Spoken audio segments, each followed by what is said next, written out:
그날도 저는 숫자와 코드 속에 파묻혀 있었습니다. 평양예과학, 지도에 나오지 않는 미사일 통제센터의 지하 3층. 창문도 없는 콘크리트 방 안에서 제가 상대하는 것은 사람보다 숫자가 더 많았습니다. 저는 북한 탄도미사일 유도 시스템을 담당하는 엔지니어였습니다. 직책은 소프트웨어 안정화 담당 연구사.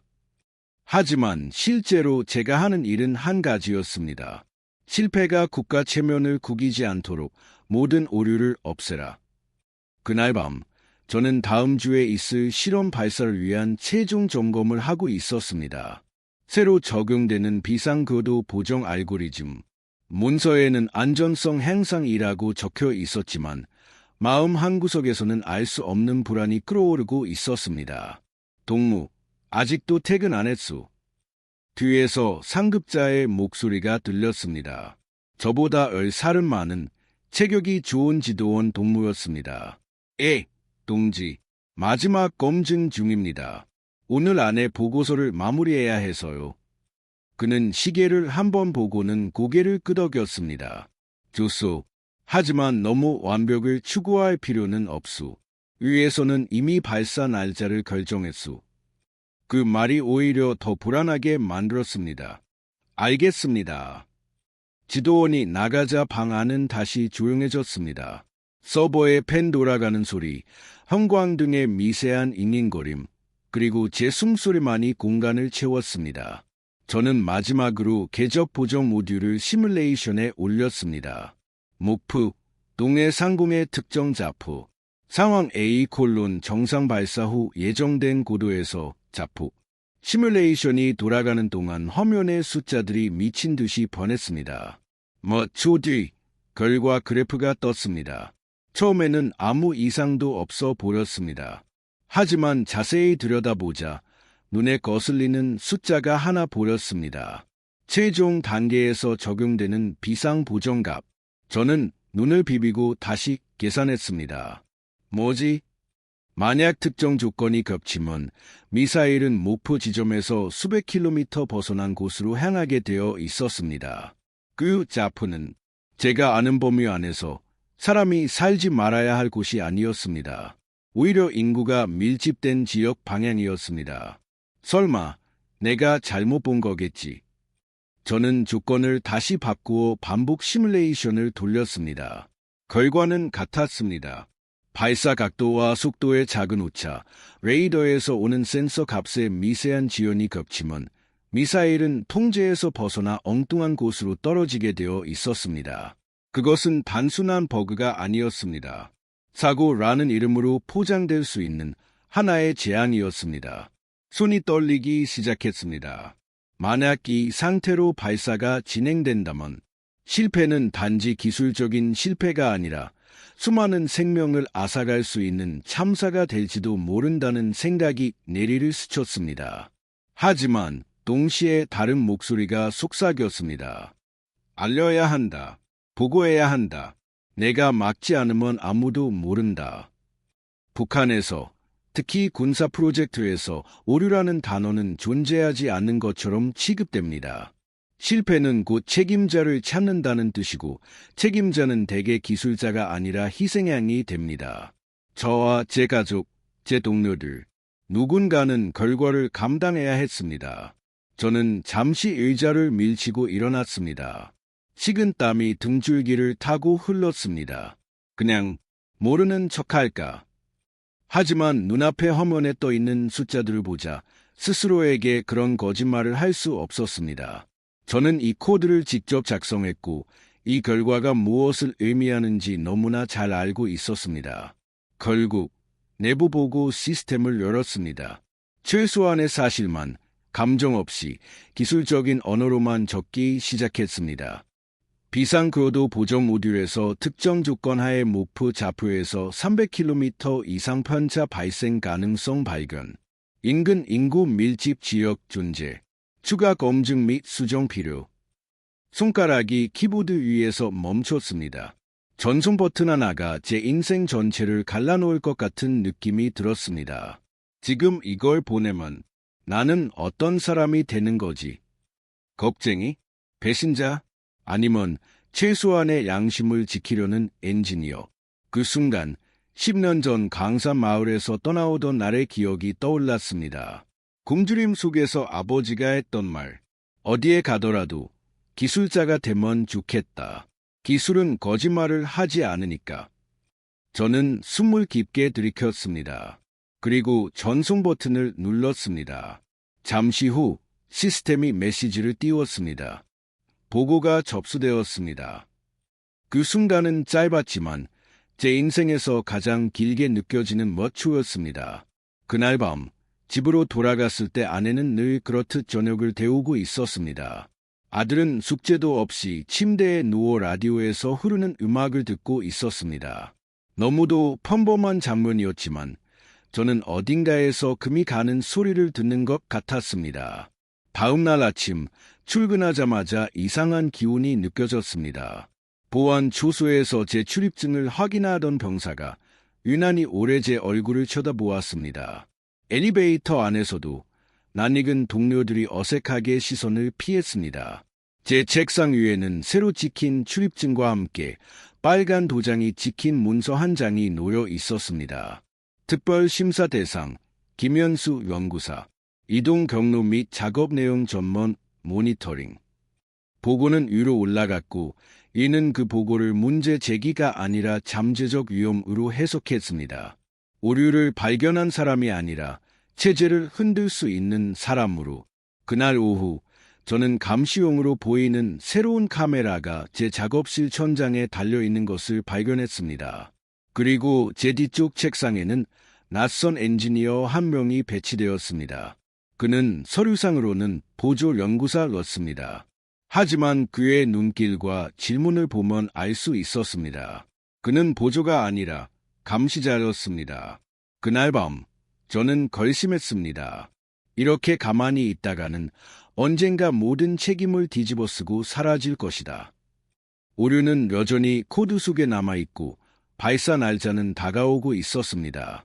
그리고 저는 점점 깊어지는 감시의 그물 속에 갇혀가고 있었습니다. 그때 처음으로 머릿속에 금기된 단어가 떠올랐습니다. 탈북. 입 밖으로 내뱉을 수도 없는 생각하는 것 자체가 제가 되는 단어. 하지만 그날 밤 집으로 돌아오는 버스에서 창밖을 보며 저는 처음으로 진지하게 그 단어를 붙잡았습니다. 만약 내가 떠난다면, 만약 이 코드와 이 오류의 증거를 가지고 국경을 넘어갈 수 있다면, 바로 그때 제 호주머니 속에서 작은 USB 메모리 하나가 손가락에 닿았습니다. 실험용으로 쓰던 암호화 기능이 좋은 해의 제품. 무심코 가지고 다니던 그것이 갑자기 완전히 다른 의미로 다가왔습니다. 이 안에 진실을 담을 수 있을까? 그날 밤 잠들기 전 저는 핸드폰도 없는 좁은 아파트 방 안에서 조용히 속삭였습니다. 만약 이 길을 선택한다면 돌아갈 수는 없겠지. 하지만 이미 선택은 어쩌면 그 전송 버튼을 눌렀을 때 끝나 있었는지도 몰랐습니다. 만약 당신이 여기까지 들었다면 지금 보고 있는 이 채널 북쪽 진실을 구독해 주세요. 당신의 한 번의 구독과 좋아요가 아직도 어딘가에서 망설이고 있는 또 다른 김현수에게 진실을 말해도 된다는 신호가 될 수 있으니까요. 밤새 뒤척이다가 잠에서 깨니 새벽 4시였습니다. 방 안은 고요했고 창밖에서는 멀리서 들려오는 공장 기계 소리만 낮게 울리고 있었습니다. 저는 팔 위에 어녀 잠든 아들을 깨우지 않으려고 천천히 몸을 일으켰습니다. 어젯밤 머릿속을 지배했던 생각이 다시 떠올랐습니다. 감시 대상. 그 단어가 마치 이마에 찍힌 낙인처럼 느껴졌습니다. 보고를 올린 지 하루 만에 이런 조치라면 그 위에서는 이미 저를 체제에 부담을 줄 수 있는 변수로 보고 있다는 뜻이었습니다. 싱크대에 찬물을 받아 얼굴을 적시자 약간의 냉기가 정신을 깨워주었습니다. 이제부터는 작은 실수 하나도 용납되지 않을 것이었습니다. 말투, 표정, 출근 시간, 기가 시간, 동선, 모든 것이 기록될 것입니다. 마주칠 때마다 웃으며 헌수 동무, 요즘 건강은 어떻습니까? 라던 그 관리들도 이제는 제 뒤에서 무슨 보고서를 쓰고 있을지 모르는 존재로 느껴졌습니다. 출근길 버스는 늘 그렇듯 10,000원이었지만 그날따라 사람들 시선이 더 무겁게 느껴졌습니다. 뭐가 달라졌는지 아무도 모르겠지만 저만은 알고 있었습니다. 제가 더 이상 보통 연구사가 아니라는 걸. 직장에 들어서자마자 들려오는 건 금속문이 잠기는 묵직한 소리였습니다. 출입증을 스캔하려는데 기계가 잠시 멈추었다가 천천히 초록불을 켰습니다. 저는 그 순간조차 누군가 내부에서 특별 승인을 눌러주고 있는 듯한 느낌을 받았습니다. 연구실 문을 열었을 때 낯선 냄새가 느껴졌습니다. 누군가 다녀간 흔적. 제 컴퓨터 화면은 꺼져 있었지만 본체에서 느껴지는 열기만으로도 누군가 최근에 전원을 켰다는 걸 알 수 있었습니다. 책상 위에 서류 2개는 제가 둔 방식과 미세하게 달랐습니다. 벌써 시작됐군. 감시가 아닌 검열이 시작된 것입니다. 몇 분 뒤 어제 제 옆자리로 배치된 보조 연구사가 멀뚱히 다가왔습니다. 김현수 연구사 동무, 오늘도 제가 데이터를 정리하면 될까요? 목소리는 부드러웠지만 눈빛은 비어 있었습니다. 사람을 보는 것이 아니라 임무 대상을 보는 눈빛. 저는 최대한 담담하게 대답했습니다. 그래요? 어제 하던 것부터 정리해주세요. 하지만 제 등 뒤에서 그의 시선이 계속 따라오는 게 느껴졌습니다. 컴퓨터 화면을 열 때마다, USB 포트를 꽂을 때마다, 심지어 메모장을 켤 때조차 미세하게 몸을 기울여 확인하는 모습. 시계를 보니 오전 10시 12분. 그때였습니다. 제 상급자인 과장 동무가 문을 열고 들어왔습니다. 김현수 연구사, 잠깐 나와보시오. 그 말 한마디에 연구실 전체의 공기가 얼어붙었습니다. 저는 천천히 자리에서 일어나 그를 따라 나갔습니다. 복도 끝, 도청 방지용 천이 걸려있는 작은 회의실. 그는 천천히 문을 닫고 의자에 앉았습니다. 현수 동무, 어제 보고한 내용에 대해 말이 좀 많소. 저는 침을 꿀꺽 삼켰습니다. 과장은 손가락을 조용히 탁자 위에 두드리며 말을 이었습니다. 비상보정 오류라. 그게 사실이면 큰일이지만 사실이 아니라면 더 큰일이요. 저는 약간 떨리는 목소리로 말했습니다. 과장 동지, 저는 시뮬레이션을 여러 번 반복 검증했습니다. 조건이 겹친다면 과장이 제 말을 끊었습니다. 그의 눈빛은 차갑고 무표정했습니다. 현수 동무, 위에서는 이렇게 말하오. 조건을 겹치게 하지 않으면 된다. 저는 순간 아무 말도 할 수 없었습니다. 그 말은 문제를 해결하는 것보다 문제를 숨기는 것을 우선한다는 뜻이었습니다. 과장은 의자 등받이에 몸을 기대며 조용히 말했습니다. 일단 이 문제는 상부에서 조사 후 직접 판단할 것이오. 현수 동무는 불필요한 움직임을 삼가시오. 오해를 받을 수 있으니까. 그 말은 명령이 아니라 경고였습니다. 그리고 동시에 통제였습니다. 그가 나간 뒤에도 한동안 회의실에 그대로 서 있었습니다. 손끝이 저릿했고 머리는 멍했습니다. 제가 한 행동이 잘못된 것이 아니라 체질을 흔드는 것으로 해석되는 순간 게임의 규칙은 바뀌었습니다.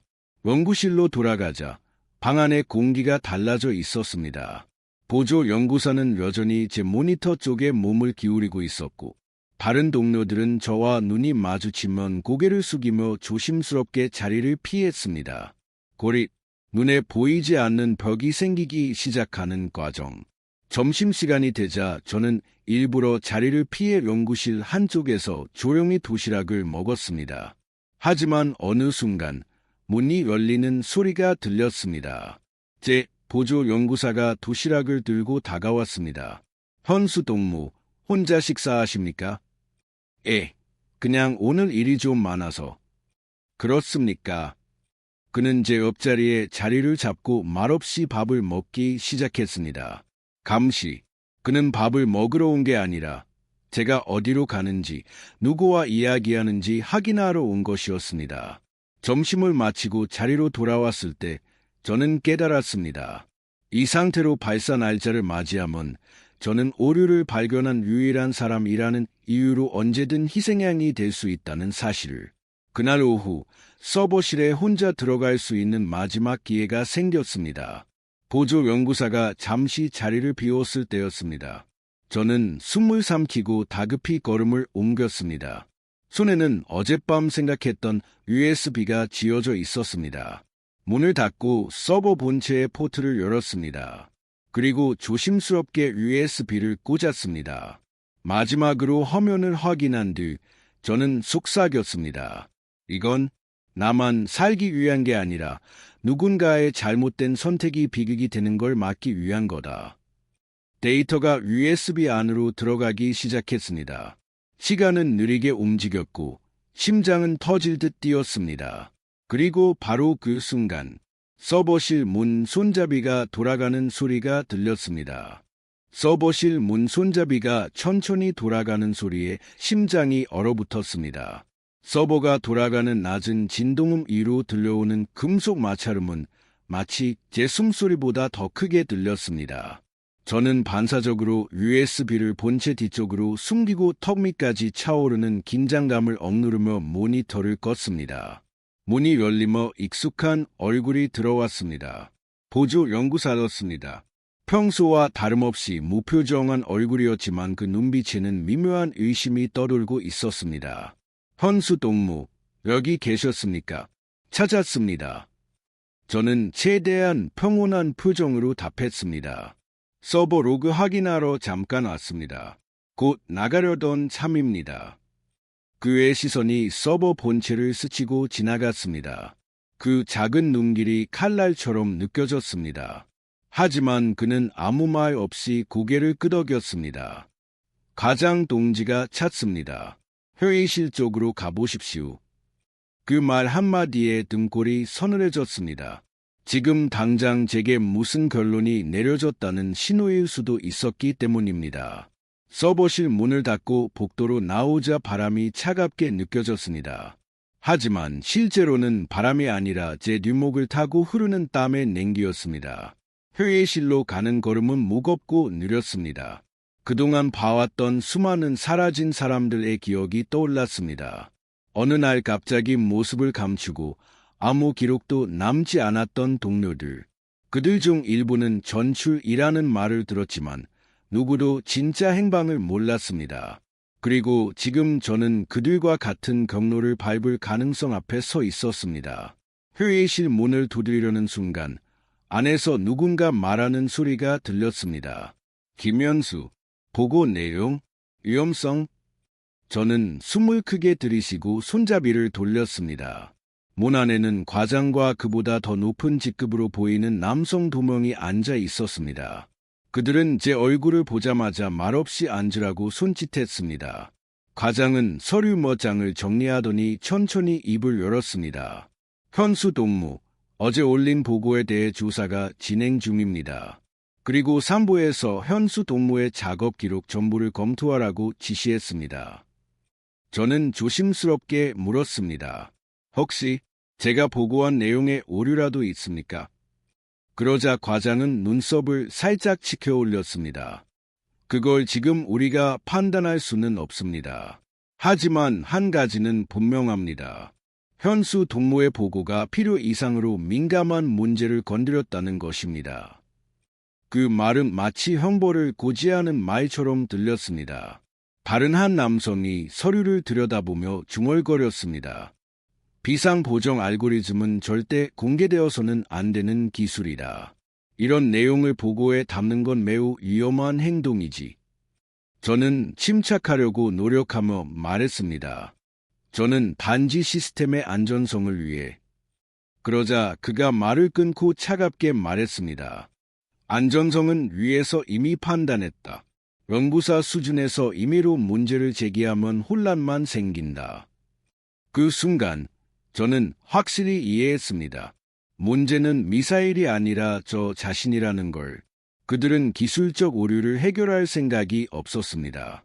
오류를 보고한 사람만 처리하면 문제가 없던 일이 되는 것이었습니다. 과장은 손을 모아 탁자 위에 올려놓고 말했습니다. 현수 동무, 당분간 모든 작업은 제한됩니다. 연구실 출입도 감독하에 이루어질 것이며 외부 이동은 반드시 보고해야 합니다. 그리고 마지막으로 듣고 싶지 않은 한 문장을 덧붙였습니다. 그리고 현수 동무의 개인 기록을 전면적으로 재검토할 것입니다. 가족 관계, 과거 행적, 해외와의 접촉 여부까지. 그 말은 제 삶을 완전히 해체하겠다는 뜻이었습니다. 저는 입술을 깨물며 고개를 숙였습니다. 복도에 나오자 다리가 힘없이 풀려 벽에 몸을 기대어야 했습니다. 이제 진짜로 시간이 없다. 오류가 그대로 유지된 채 발사 날짜가 다가오고 있고 저는 점점 깊은 감시의 안으로 끌려 들어가고 있었습니다. 점심 이후 다시 연구실로 돌아오자 모니터에는 이상한 프로그램 창이 떠 있었습니다. 사용자 활동 모니터링 활성화됨. 그 순간 깨달았습니다. 제가 무엇을 하는지, 어떤 파일을 여는지, 어떤 문장을 쓰는지 모두 기록되고 있었습니다. USB 안의 데이터 넋이 발각되면 단 한순간도 변명의 기회가 없을 것입니다. 그날 오후 보조 연구사가 제게 가까이 다가와 조용히 속삭였습니다. 헌수 동무, 오늘도 늦게까지 남습니까? 그 말은 단순한 질문이 아니라 지켜보고 있다는 경고였습니다. 집으로 돌아가는 버스에서 창밖에 흐르는 어두운 하늘을 보며 저는 스스로에게 질문했습니다.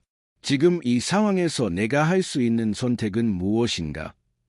그리고 그 답은 이미 가슴 깊은 곳에서 들려오고 있었습니다. 탈출, 그리고 진실을 가지고. 하지만 그 방법은, 경로는 누구도 믿을 수 없는 이 상황에서 어떻게 국경까지 접근할 수 있을까? 버스에서 내려 아파트로 걸어가던 순간 멀리서 어두운 골목 모퉁이에 누군가 서 있는 모습이 눈에 띄었습니다. 그의 시선이 분명히 저를 향해 있었습니다. 그 순간 머릿속에 하나의 사실이 떠올랐습니다. 감시는 벌써 시작된 게 아니라 이미 진행 중이었다. 그 골목 모퉁이에 서 있던 사람의 모습은 뚜렷하게 보이지 않았지만 제 몸은 즉시 경고 신호를 보냈습니다. 그림자처럼 서 있던 그 인물은 제가 가까워지자 천천히 몸을 돌렸고 순간 가로등 불빛 아래로 그 얼굴이 드러났습니다. 보조 연구사였습니다. 회사에서 저를 감시하던 바로 그 사람. 하지만 그는 아무 말 없이, 아무 행동도 없이 단지 저를 뚫어지게 바라보고 있었습니다. 그 눈빛은 일처럼 보였고 임무처럼 보였습니다. 그리고 분명히 감정은 없었습니다. 저는 애써 침착한 척하며 가볍게 인사했습니다. 이 시간에 여기 웬일입니까? 그는 짧게 대답했습니다. 그냥 산책입니다. 말투는 아무렇지 않은 듯했지만 거짓이었습니다. 그는 제가 사는 곳을 알고 있었고 제 이동을 이미 파악하고 있는 상태였습니다. 산책이라는 말은 감시자들이 자주 쓰는 표현이었습니다. 특정 의도를 숨겨야 할 때 쓰는 말. 저는 고개를 끄덕이며 그대로 집으로 걸음을 옮겼습니다. 그는 움직이지 않고 제가 완전히 시야에서 사라질 때까지 서 있었습니다. 등 뒤에서 느껴지는 그 시선은 칼날 같았습니다. 집에 도착해 문을 닫자마자 저는 문에 등을 붙이고 깊게 숨을 들이켰습니다. 아내가 주방에서 고개를 내밀었습니다. 여보, 오늘 왜 이렇게 늦었어요? 무슨 일 있었어? 저는 아무 말도 하지 못한 채 잠시 아내를 바라보았습니다. 평범한 저녁 준비를 하며 웃는 얼굴. 아무것도 모르는, 아무 잘못도 없는 사람. 그녀를 이 지옥 같은 상황에 끌어들이고 있다는 미안함이 마음을 짓눌렀습니다. 하지만 지금은 말할 수 없었습니다. 말하는 순간 그녀도 위험해질 것이기 때문입니다. 그냥 일이 많았어. 별일 아니야. 입 밖으로 나온 말은 거짓이었지만 그것이 그녀를 지키는 유일한 방법이었습니다. 아들은 책상에서 그림을 그리고 있었습니다. 색연필로 비행기와 구름을 그리며 혼자 중얼거리고 있었습니다. 아빠, 이거 봐. 로켓이 하늘로 올라가. 그 말을 듣는 순간 제 가슴이 아릿하게 조여왔습니다. 저는 미소를 지으며 그의 머리를 쓰다듬었습니다. 잘 그렸네. 아주 멋지다. 하지만 속으로는 눈물이 차오르고 있었습니다. 내가 만든 코드 하나가 내가 참여한 프로젝트 하나가 이 아이가 사는 세상에 어떤 그림자를 드리울지 알 수 없었기 때문입니다.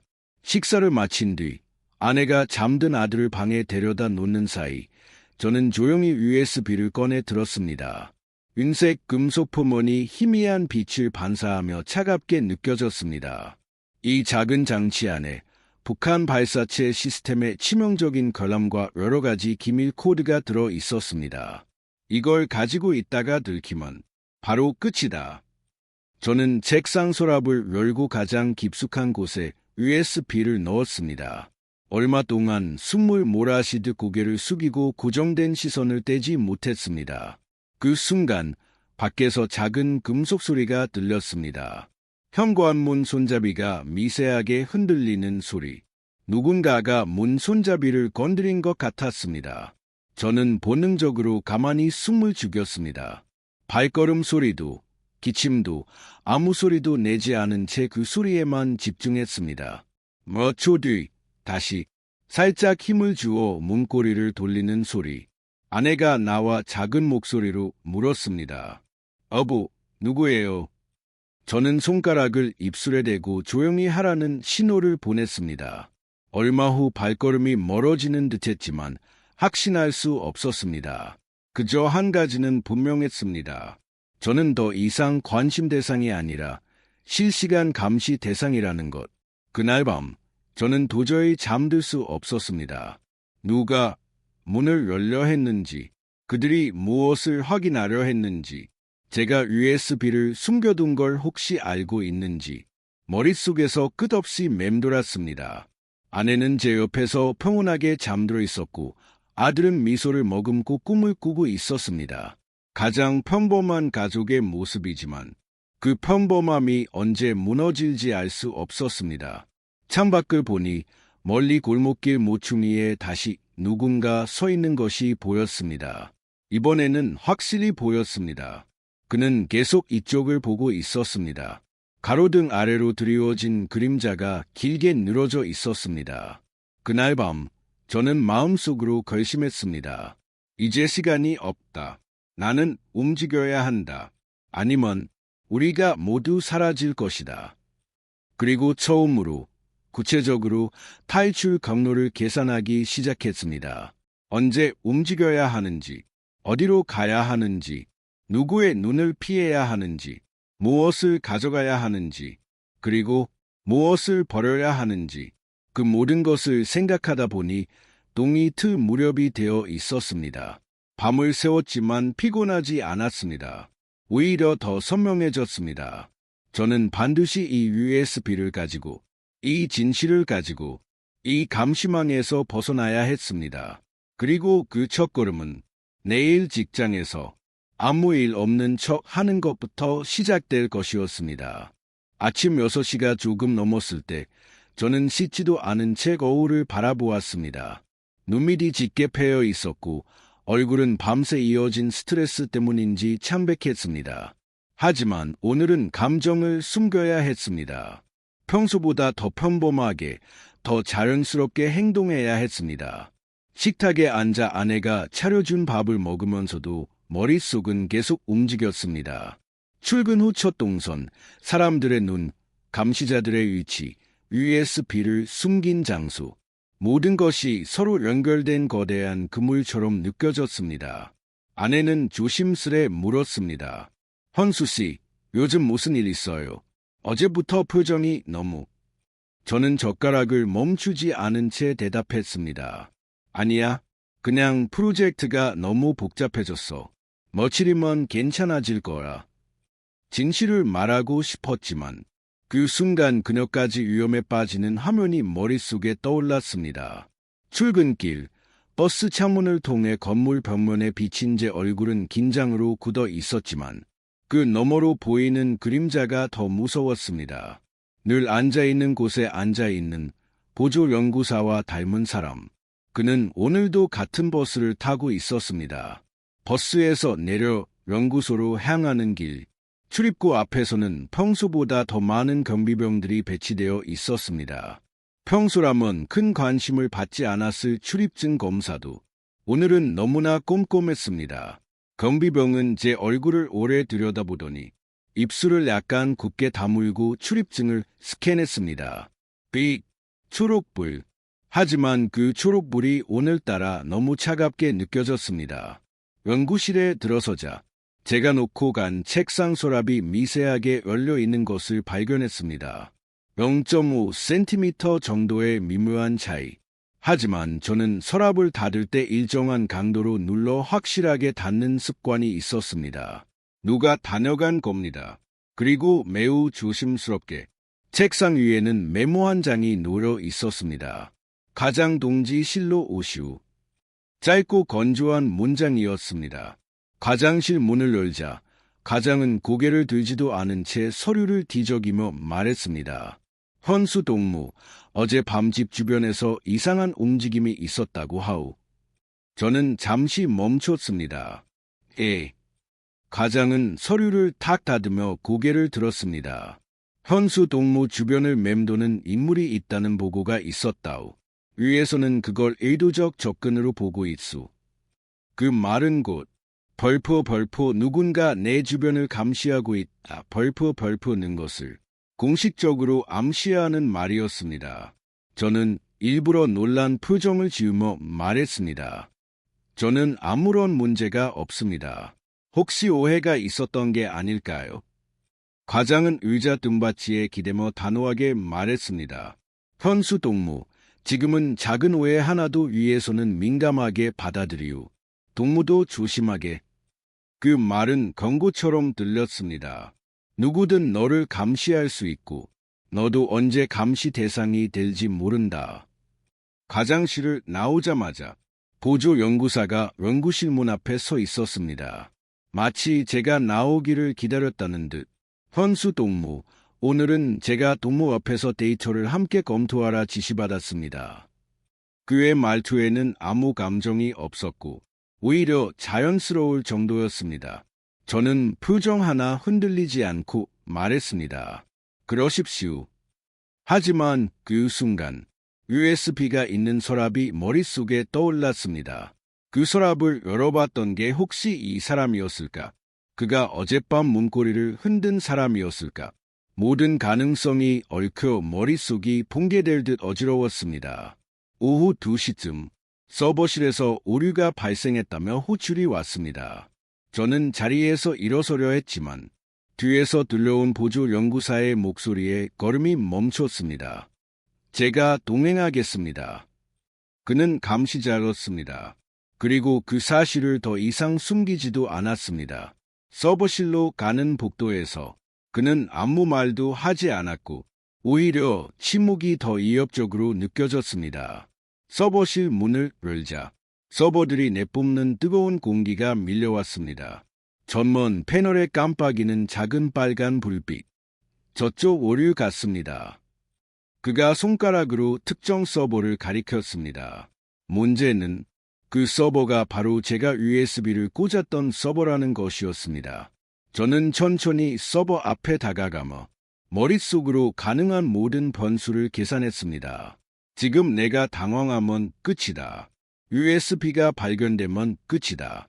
지금 이 순간에도 감시 카메라는 내 행동 하나를 찍고 있을 것이다. 저는 최대한 평온한 목소리로 말했습니다.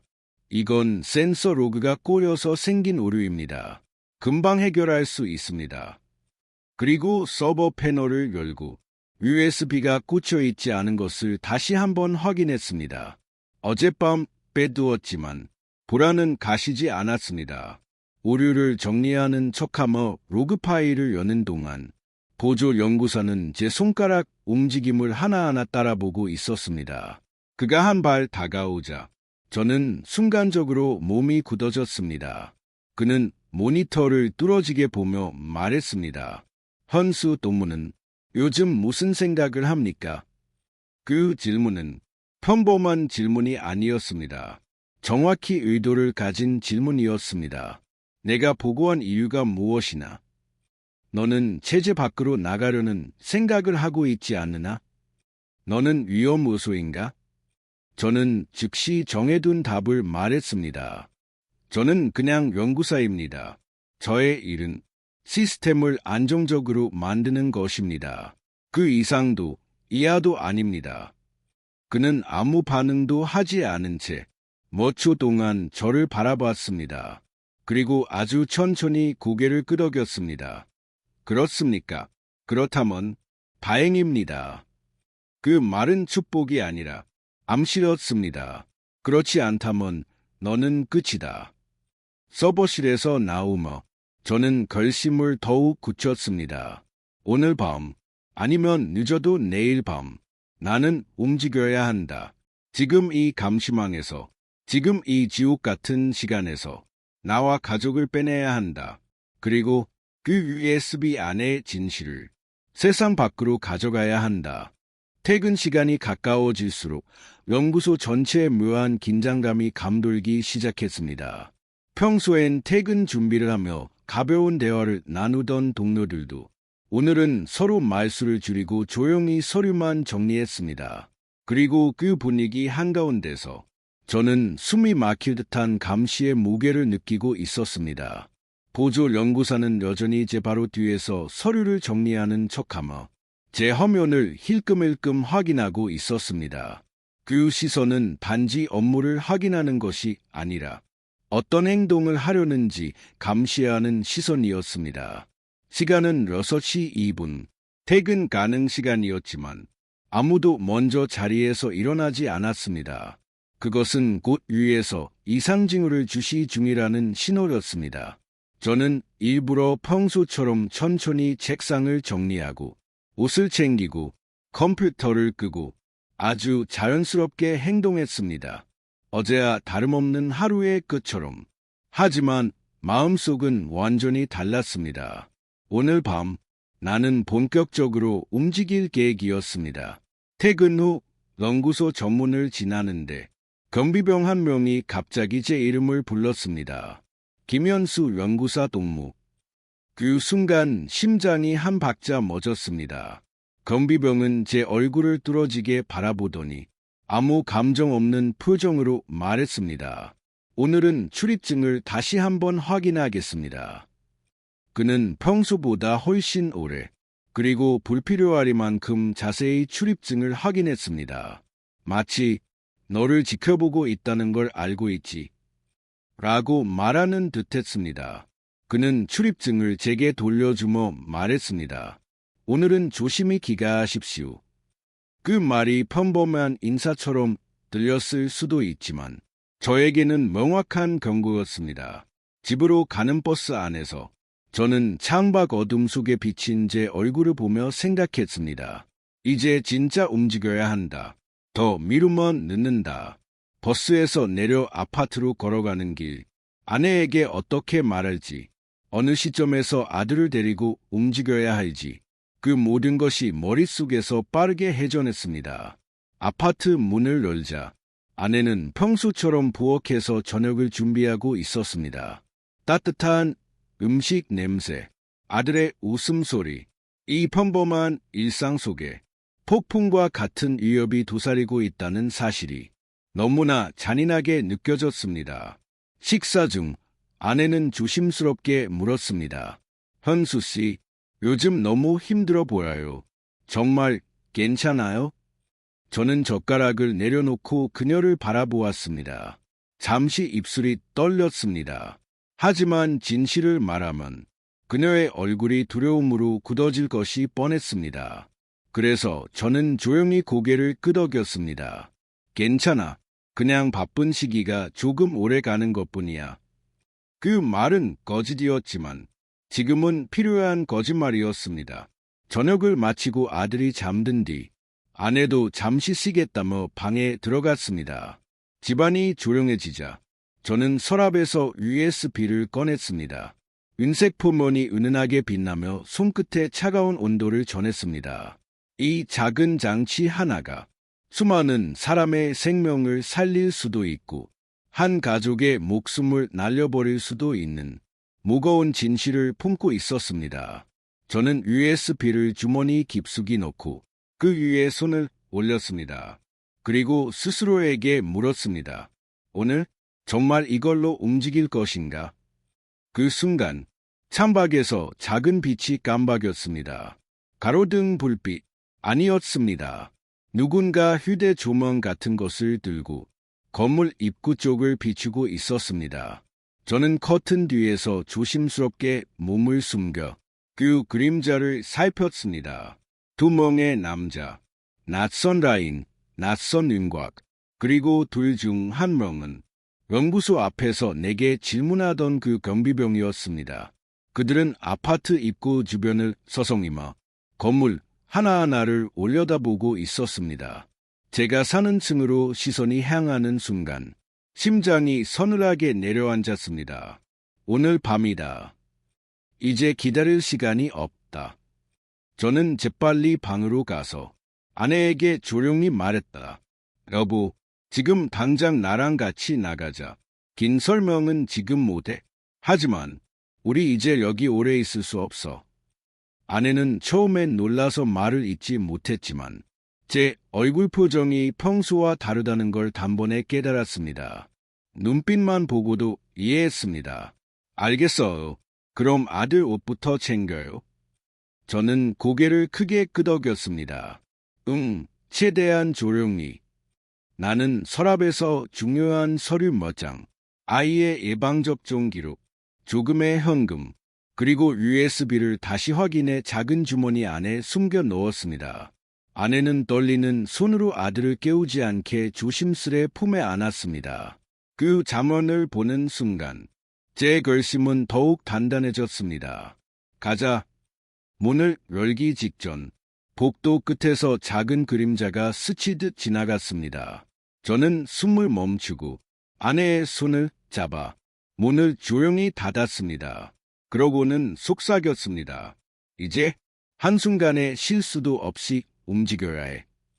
아파트 복도는 새벽처럼 고요했지만 저는 벽 뒤에 숨어있는 위험을 온몸으로 느끼고 있었습니다. 아내는 아들을 꼭 껴안은 채 제 뒤에 바짝 붙어 있었고 그녀의 숨은 떨림으로 가빠져 있었습니다. 우리가 발을 옮기는 한 걸음, 한 걸음마다 바닥에서 미세한 진동이 전해지는 것만 같았습니다. 엘리베이터를 타는 것은 절대 위험했습니다. 폐쇄된 공간, 어디로 가는지 노출되는 위치, 누군가 타고 있다면 그 즉시 발각. 그래서 저는 비상계단을 선택했습니다. 초록색 EXIT 등이 희미하게 빛나는 계단을 조심스럽게 내려가는데 아내가 작게 속삭였습니다. 현수 씨, 정말 괜찮을까요? 우리 도대체 어디로 가는 거예요? 저는 숨을 가다듬으며 대답했습니다. 당장은 설명할 시간이 없어. 일단 여기서 벗어나야 해. 이 건물 주변에 누가 와 있어? 아내는 입술을 깨물며 고개를 끄덕였습니다. 그녀도 이미 직감하고 있었던 겁니다. 뭔가 큰일이 벌어지고 있다는 것을. 1층에 다다르자 유리문 너머로 사람 그림자 2개가 어른거렸습니다. 아까 보았던 그 남자들. 그들은 건물 밖에서 서성거리며 주변을 살피고 있었습니다. 저는 즉시 계단으로 돌아가 아내의 손을 잡았습니다. 저 문으로는 못 나가. 반대쪽 비상문으로 가야 해. 비상문은 보통 경보가 울리도록 되어 있었지만 우리 건물은 오래되어 센서가 제대로 작동하지 않는다는 걸 알고 있었습니다. 그 사실이 오늘만큼은 감사하게 느껴졌습니다. 계단 끝에 어두운 복도에 도착했을 때 문틈 사이로 차가운 공기가 흘러들어왔습니다. 저는 문고리를 잡고 천천히 힘을 주어 열었습니다. 끼익 소리가 나지 않게 조심했지만 문이 오래되어 금속이 마찰되는 소리가 아주 작게 울렸습니다. 저는 숨을 멈추고 잠시 기다렸습니다. 밖에서 반응이 오는지 확인하려고. 다행히 아무 움직임도 없었습니다. 문을 열고 밖으로 나서자 골목은 어둡고 조용했습니다. 가로등 하나가 깜빡이며 불안정하게 빛나고 있었고 멀리서 바람이 전선들을 스치는 소리가 들려왔습니다. 저는 아내에게 손짓했습니다. 따라가. 최대한 천천히. 절대 뛰지 말고.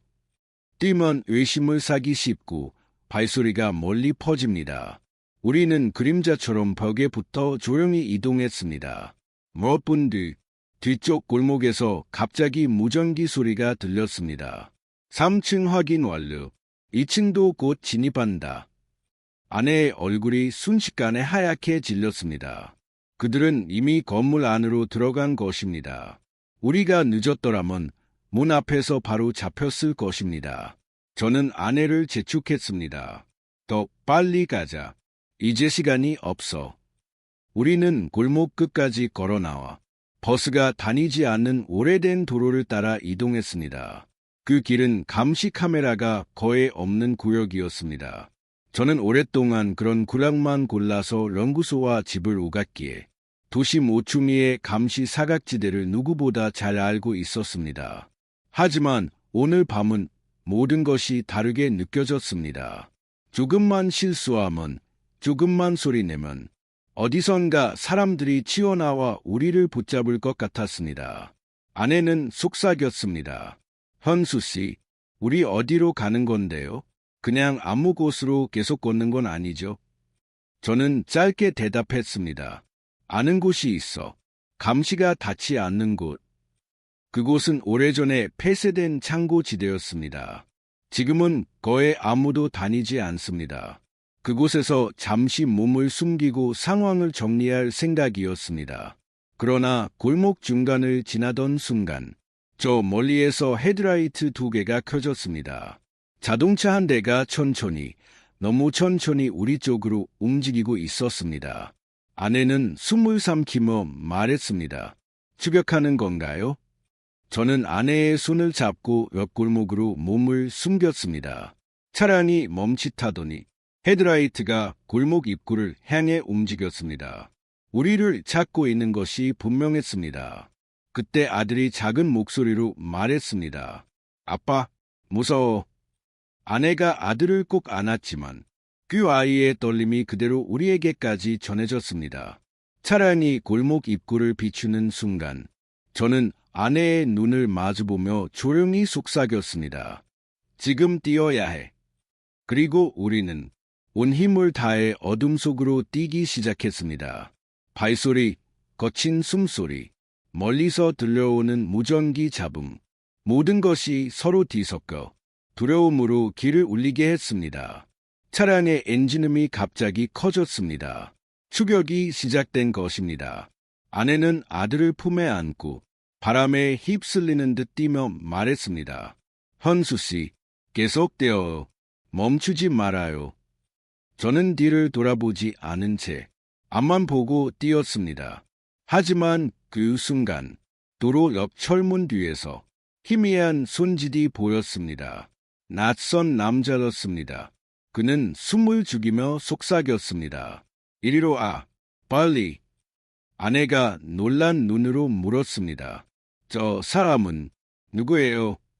저는 선택해야 했습니다. 앞으로 뛰면 잡힐 것이다. 뒤로 돌아가면 이미 늦었다. 결국 저는 결심했습니다. 저기야, 저 사람 쪽으로. 우리는 철문 옆 좁은 틈으로 몸을 밀어 넣었습니다. 남자는 빠르게 문을 닫았습니다. 바로 그 순간 도로 위를 훑는 차량의 불빛이 우리 바로 앞을 지나갔습니다. 남자는 깊은 숨을 몰아쉬며 말했습니다. 큰일 날 뻔했어. 이제부터 내가 도울게. 시간이 없어. 빨리 움직여야 해. 저는 경계하며 낮게 물었습니다. 누구요? 당신은? 그 남자가 말했습니다. 당신이 생각하는 편이야. 사실 당신이 위험해졌다는 걸 며칠 전부터 알고 있었어. 그 순간 제 머릿속은 더욱 복잡하게 흔들렸습니다. 이제 누가 적이고 누가 우리를 도우려는 사람인지조차 구분할 수 없는 상황 속으로 들어온 것이었습니다. 남자의 얼굴은 희미한 가로등 불빛 아래서 뚜렷하게 드러났습니다. 그는 거칠어 보였지만 눈빛만큼은 진심이 담겨 있었습니다. 아내는 아들을 품에 안고 경계하며 물었습니다. 당신 누구세요? 우리를 도와주는 거죠. 남자는 깊게 숨을 들이마시고 조용히 대답했습니다. 난 국경 근처에서 일하던 사람입니다. 그리고 당신 남편이 감시 대상이 된 순간부터 이미 이런 상황이 벌어질 거라고 알고 있었어요. 저는 순간적으로 뒤로 물러섰습니다. 내가 감시 대상이 된 걸 어떻게? 그는 고개를 저으며 말을 이었습니다. 연구소 내부에서 나오는 동향은 생각보다 많은 사람들이 알고 있어요. 당신이 보고서를 올린 다음 날, 당신 주변 감시가 강화된 건 금방 퍼졌지. 그 말은 사실이었습니다. 북한에서는 감시 조직이 수십 개고 누가 누구를 감시하는지조차 서로 알지 못하는 경우가 많습니다. 하지만 전체의 흐름은 결국 어디론가 새어나갑니다. 남자는 다시 속삭였습니다. 시간 없어요. 당신들, 지금부터 내가 안내하는 대로 따라와야 합니다. 안 그러면 오늘 밤 넘기기 힘들 겁니다. 저는 아내의 손을 잡았고 그녀는 조용히 고개를 끄덕였습니다. 우리는 남자를 따라 골목 뒤편에 좁고 어두운 길로 향했습니다. 그 길은 마치 도시와 완전히 분리된 또 다른 세계처럼 느껴졌습니다. 폐허가 된 창고들, 깨진 유리창, 낡은 철문이 덜거덕거리며 바람에 흔들렸습니다. 남자는 걸음을 멈추더니 창고 하나에 굳게 닫힌 철문 앞에서 조용히 두드렸습니다. 쿵쿵쿵. 특정한 패턴의 소리였습니다. 잠시 후 문 안쪽에서 작은 구멍이 열리며 누군가 속삭였습니다. 신호 확인. 들어오시오. 철문이 천천히 열렸습니다. 안은 생각보다 넓고 낡았지만 사람들의 흔적이 있는 공간이었습니다. 그곳에는 두 명의 남성이 있었고 그들은 우리를 보고 놀라지도 않았습니다. 마치 우리를 이미 기다리고 있었던 것처럼. 이 사람들이 오늘 말한 그 가족인가? 한 남자가 낮게 물었습니다. 남자는 고개를 끄덕였습니다. 맞습니다. 시간이 없습니다. 바로 준비해야 합니다. 아내는 제 옷자락을 꼭 잡으며 떨리는 목소리로 물었습니다. 현수 씨, 이 사람들 믿을 수 있는 거죠? 저는 그녀의 손을 잡고 조용히 말했습니다. 지금은 믿어야만 해. 남자들은 서둘러 창고 구석의 오래된 책장 뒤를 밀어냈습니다. 그러자 예상치 못한 광경이 펼쳐졌습니다. 어둡고 길게 뻗은 통로, 벽면은 거칠게 뚫린 흙과 돌이 그대로 드러나 있었고 머리 위에는 오래된 전선이 불안하게 흔들리고 있었습니다. 이게 뭐죠? 제가 묻자 남자는 답했습니다. 옛날에 쓰던 비공식 도로입니다. 지금은 아무도 관리하지 않아요. 감시도 거의 없고. 다른 남자가 추가로 설명했습니다. 이 통로를 통해 도시 바깥까지 나갈 수 있습니다. 거기서부터는 우리가 안내해야 할 겁니다. 아내는 두려움에 떨렸지만 아들의 머리를 쓰다듬으며 조용히 말했습니다. 우리 갈 수밖에 없네요. 우리는 손전등 하나에 의지해 그 어두운 통로 속으로 천천히 걸음을 옮겼습니다. 밤이 돼서 돌이 굴러 떨어지고 먼지가 폐 깊숙이 들어오는 듯했습니다. 멋지 분을 걷는 동안 아들은 아내 품에서 잠들듯 연약한 숨을 쉬고 있었고 저는 아내의 손을 꼭 잡은 채 발걸음을 옮겼습니다. 그리고 통로 끝에서 희미한 밤 공기가 스며들어왔습니다. 애부렸습니다. 자유를 향하는 첫 숨이었습니다. 하지만 남자가 갑자기 손을 들어 올렸습니다. 움직이지 마. 저 멀리서 개 짖는 소리, 군인들의 발소리, 무전기 잡음이 들려왔습니다. 순찰대입니다. 일단 숨으세요. 우리는 바닥에 몸을 낮추고 숨을 죽였습니다. 아내는 떨리는 손으로 아들을 꼭 안았습니다. 아들은 잠들어 있었지만 작은 숨결 하나에도 마음이 조마조마했습니다. 군인들 발소리가 바로 코앞까지 다가왔습니다. 한 병사가 말했습니다. 이쪽은 이상 없다. 다음 지점으로 이동한다. 그들이 멀어지는 소리가 들렸고 우리는 다시 숨을 내쉴 수 있었습니다. 남자는 몸을 일으키며 말했습니다. 지금이 기회입니다. 조금만 더 가면 감시 구역을 벗어납니다. 우리는 다시 걸었습니다. 그리고 드디어 울타리가 끊어진 작은 구멍 앞에 도착했습니다. 남자는 손짓하며 말했습니다. 여기를 지나면 당신들의 인생은 완전히 달라질 겁니다. 저는 그의 얼굴을 바라보며 말했습니다. 고맙습니다. 우리는 절대 잊지 않을 겁니다. 그는 미소도 없이 말했습니다. 가서 진실을 말하세요. 당신이 가지고 있는 그 USB, 그게 많은 사람을 살릴 수도 있을 테니까. 저는 마지막으로 울타리를 넘으며 뒤돌아보았습니다. 북한에서의 삶이 그 한순간에 한 장의 그림처럼 멀어져 보였습니다. 그리고 마침내 우리는 어둠 속으로 사라졌습니다. 더 이상 돌아갈 수 없는 길. 하지만 우리가 선택해야만 했던 길.